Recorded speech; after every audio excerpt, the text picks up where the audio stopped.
नमस्कार।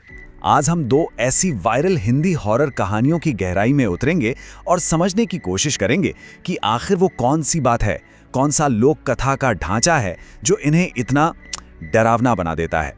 तो सबसे पहले हम पहली कहानी देखेंगे, फिर दूसरी कहानी पर चलेंगे और आखिर में इन दोनों को जोड़कर इनके पीछे छिपे पैटर्न को समझेंगे। तो हमारी पहली कहानी की शुरुआत होती है एक गांव के एक बहुत ही सीधे लेकिन बेहद सख्त नियम से।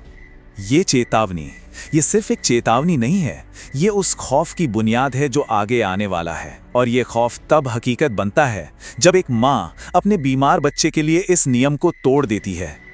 बस वो एक पल, एक नजर, और यही वो गलती थी जिसने एक अनदेखी अलौकिक शक्ति को अपने घर आने का बुलावा दे दिया। और इसके बाद जो खौफ का सिलसिला शुरू होता है वो बहुत तेजी से बढ़ता है। पहले तो बस एक एहसास कि कोई देख रहा है, और फिर वो एहसास एक असल रूप ले लेता है, एक ऐसा रूप जो धीरे धीरे उसकी सारी जिंदगी, उसकी सारी ताकत सोखने लगता है।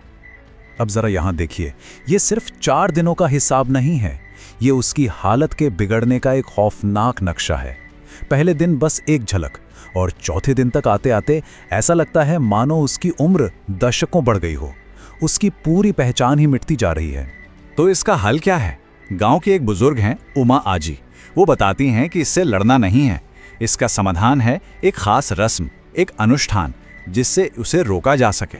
तो उसका पति मंदिर जाता है, उस आत्मा से जाने के लिए कहता है, और तभी पीछे से एक आवाज आती है जो उसकी पत्नी का नाम पुकारती है। वो आवाज वो धीरे धीरे और पास आती है और फिर एक खौफनाक फुसफुसाहट में बदल जाती है, बिल्कुल कान के पास। और उसी पल उमा आजी की वो चेतावनी गूंजती है, देखना मत। बस इसी एक बात ने उसे आखिरी नियम तोड़ने से बचा लिया। परिवार तो बच गया, लेकिन वो शक्ति, वो खत्म नहीं हुई, बस काबू में आ गई। तो ये थी पहली कहानी। अब चलते हैं हमारी दूसरी कहानी की तरफ। इसकी नींव भी कुछ ऐसी ही है, लेकिन यहाँ का अनुष्ठान, यहाँ की रस्म बिल्कुल अलग है। यहाँ भी कहानी की शुरुआत वहीं से होती है जहाँ दवा और डॉक्टर जवाब दे देते हैं। एक अजीब सी कमजोरी है जिसका कोई इलाज नहीं। तो परिवार एक पुराने लोक अनुष्ठान का सहारा लेता है जिसे उतारा कहते हैं, बुरी नज़र को दूर करने के लिए। और ये उतारा कोई मामूली चीज नहीं है, इसमें कुछ बहुत ही अजीब और डरावनी चीजों को एक पोटली में बांधा जाता है, और कहते हैं कि वो पोटली ऐसे धड़कती है जैसे उसके अंदर कुछ जिंदा हो। और नियम बहुत सीधा सा है।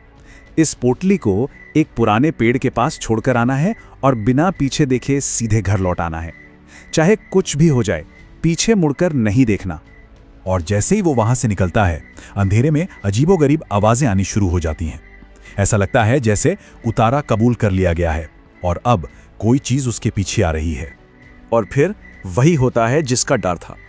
घबराहट में उसका पैर लड़खड़ाता है और वो आधा मुड़ जाता है, बस एक पल के लिए। लेकिन नियम तो टूट गया। और उस एक पल में जो वो देखता है वो बेहद खौफनाक है। जमीन पर रेंगता हुआ एक बड़ा बालों वाला जीव, जिसका ऊपरी हिस्सा बालों का नहीं बल्कि उसकी तरफ बढ़ते हुए अनगिनत हाथों से बना है।